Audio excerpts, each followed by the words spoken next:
Welcome to Current Issues with Dr. Kirk Meighoo for Tuesday, the 19th of March, 2019.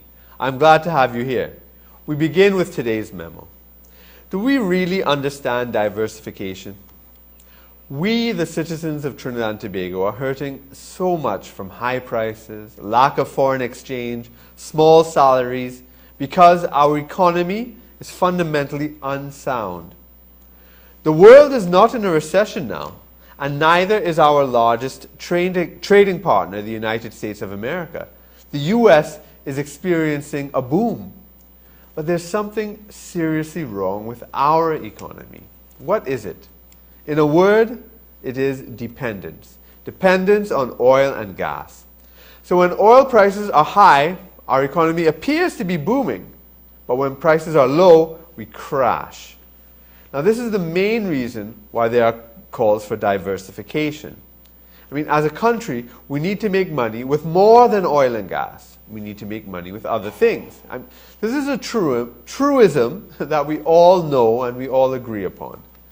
But why haven't we achieved it? I mean, we had sugar, but then we closed it down because it was losing money.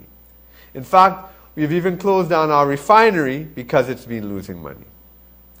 So management is clearly a problem. Yet, we hear people saying all the time, the government should diversify. But even business people are saying that. And that doesn't make any sense at all. This shows that we don't fully understand the complexity of our dependency. Not only are we dependent on oil and gas too much, but we're also dependent on our government far too much. Even the business people, maybe even especially the business people. You know, this has another perverse negative effect on our economy. Too many of our businessmen are contractors. Too many businesses depend on contracts or advertising or other purchases from the government. This can be in construction and finance, media, real estate, event planning, almost any area that you can think of. The government is the dominant player in the economy. They're the largest purchaser of goods and services. And they're larger than the 1.2 million citizens.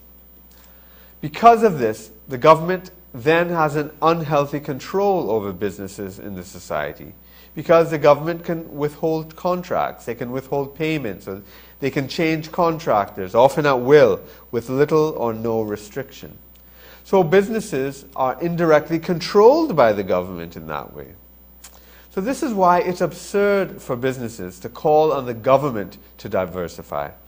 Businesses must diversify away from the government as their main source of revenue. So really there are two types of diversifications that need to happen in our country. A diversification of government revenue and a diversification of the private sector away from the government. Without understanding this, we won't get out of our mess.